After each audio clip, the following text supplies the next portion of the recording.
धन्यवाद भैया जी, आपने बहुत सुंदर उद्बोधन दिया और बहुत ही प्रेरणादायी आपका उद्बोधन रहा।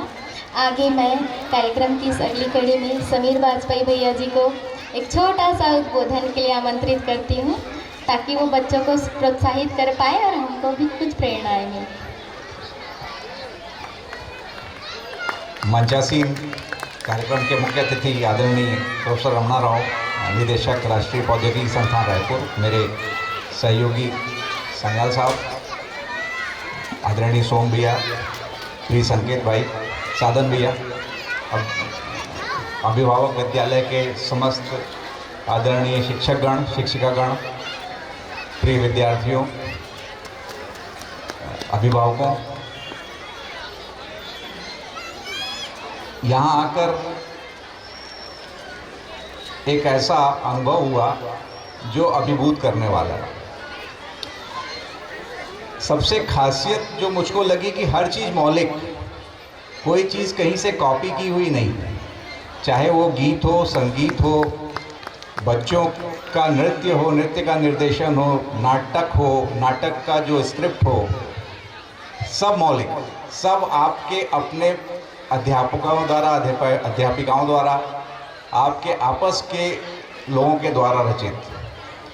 तो जो सृजन और सर्जन का एक नया आयाम जिस विद्यालय में जिन विद्यार्थियों को मिल रहा है, इस तरह का वातावरण मिल रहा है, तो एक विद्यार्थी से भविष्य में जिस तरह की अपेक्षाएं हैं, मुझे आज ये कार्यक्रम देखकर ये पूरा विश्वास हो गया कि अभिभावक विद्यालय के समस्त विद्यार्थी समाज की, व्यापार की, इंडस्ट्री की, संस्कृति की, सभ्यता की सभी अपेक्षाओं पे खरे उतरेंगे भविष्य में।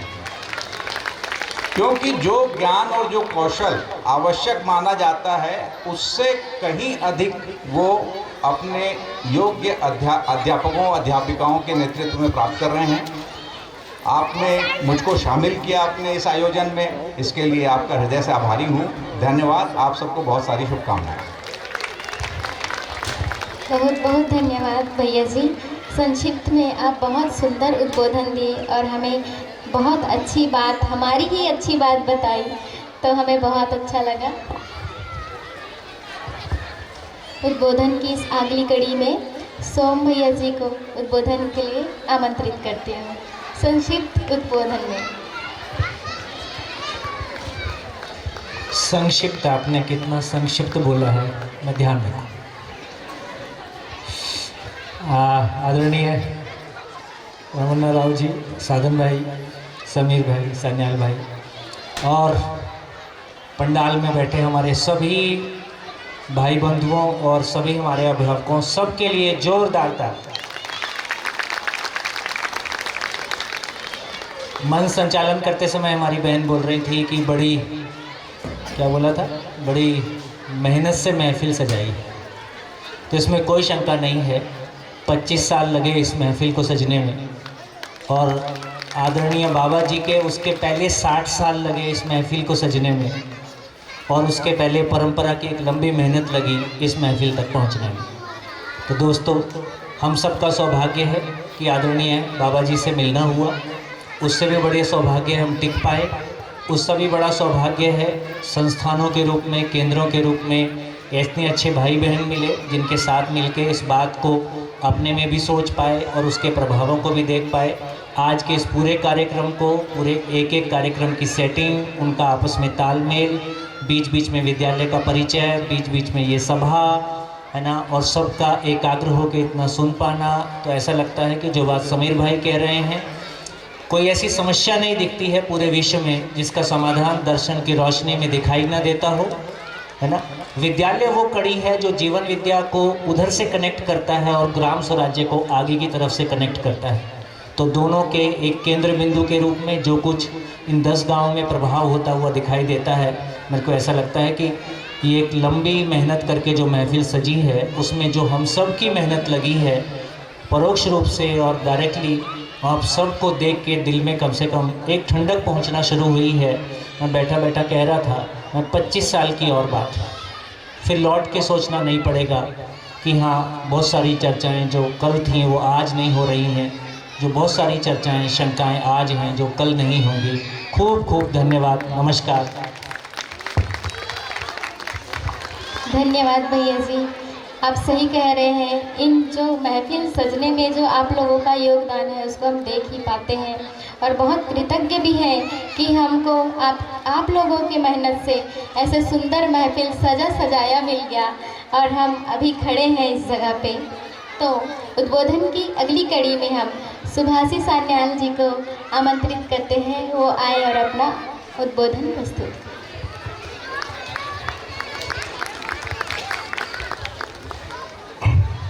आदरणीय निदेशक महोदय, सोम भाई, साधन भैया, समीर भाई, विद्यालय के समस्त अध्यापक अध्यापिकाएं, सारे छात्र एवं उनके अभिभावक, इस जगह पे खड़े होकर कुछ संबोधन करना बहुत कठिन है, क्योंकि जिस विचारधारा के साथ में चीज़ें चल रही हैं और हम जहाँ पे हैं, कहने के लिए NIT में प्रोफेसर हैं यांत्रिकी में, तो मैं प्रयास करूँगा कुछ चीज़ों को आप लोगों के साथ में शेयर करूँ। मैं दर्शन के बारे में कोई चीज़ कह नहीं सकता क्योंकि उसमें आप काफ़ी आगे हैं। सोम भैया ने 25 साल की बात कही, वाकई 20-25 साल पहले हम लोगों ने संस्था को, तकनीकी शिक्षा संस्था को इस प्रयास के साथ में, इस दर्शन के साथ में जोड़ने का एक प्रयास किया था। काफ़ी ऊंची नीची यात्रा रही, पर किसी तरह हम अभी भी उस पर टिके हुए हैं। तो ये दर्शन की खूबी ही है, जिसको हम लोगों ने स्वीकार तो किया ही है और आगे चलने में उसको मदद करने का पूरा जो है सहयोग वो दे रहे हैं। प्राचार्य महोदया यहाँ से कह रही थी कि चुनौतियाँ हैं, चुनौतियाँ वाकई रहती हैं, पर यह भी सत्य है कि जिस स्थिति में ये 20 साल की यात्रा के बाद हम लोग यहाँ तक पहुँचे हैं, उससे ये संभव दिखता ही है कि जो चुनौतियाँ हैं वो भी हम पूरी कर पाएंगे। जिम्मेदारी के भाव में मैं मेरी संस्था की ओर से, मेरे स्वयं के रूप में जो भी संभव हो पाएगा इस पूरे दर्शन को आगे बढ़ाने के लिए, उस पर मेरे सहयोग की पूरी जिम्मेदारी का मैं निर्वाह करूँगा। केवल मैं इतना ही कह सकता हूँ। धन्यवाद। बहुत बहुत धन्यवाद भैया जी। आप सान्याल भाई ने बात शेयर कर दी तो थोड़ी सी शेयर की, थोड़ी सी बची है, मैं शेयर कर देता हूँ। आप सभी को ये जानकर बहुत खुशी होगी कि आज डायरेक्टर महोदय को इस आशय से भी बुलाया गया था कि वो संस्थान को देखें, कार्यक्रम को देखें, और 25 साल पहले जो मशाल समीर भाई, सान्याल भाई के माध्यम से जली और जिसकी रोशनी देश में काफ़ी दूर तक गई और जिनसे आज भी हमारे संबंध बने हुए हैं, तो यदि डायरेक्टर साहब को ठीक लगे तो इसमें हम 2 कदम और आगे बढ़ें और फिर से उस प्रोग्राम को रिवाइव करें। तो खुशी की बात ये निकली कि डायरेक्टर साहब साउथ से हैं। हमारे मित्र जो IIIT हैदराबाद में प्रदीप रमन चल्ला जी, वो जीवन विद्या के शिविर करते रहे हैं और सर ने अपने यहाँ बुला के उनके शिविर पहले से ही करवाए। तो ये बहुत सुखद एक आश्चर्य हमको मिला कि सर पहले से ही कंटेंट से परिचित हैं, उन लोगों से परिचित हैं जो उसको लेके देश में चल रहे हैं। तो बहुत कुछ कहने सुनने की आवश्यकता नहीं पड़ी। तो बहुत सारा आपका भाव बहुत अच्छा ही है और जितना हमने सोचा था उससे कहीं ज़्यादा हमको आशा जगी है। हम उम्मीद करते हैं कि फिर से NIT के साथ जो कार्यक्रम चला था, इस बार और मजबूती के साथ दूसरी पारी फिर से खेली जाए रमन्ना जी के कार्यक्रम। आप सभी सम्मानीय जनों का बहुत बहुत धन्यवाद। आपके इस आगमन से हम काफ़ी अनुग्रहित हुए। धन्यवाद। तो अब देखते हैं हम छोटे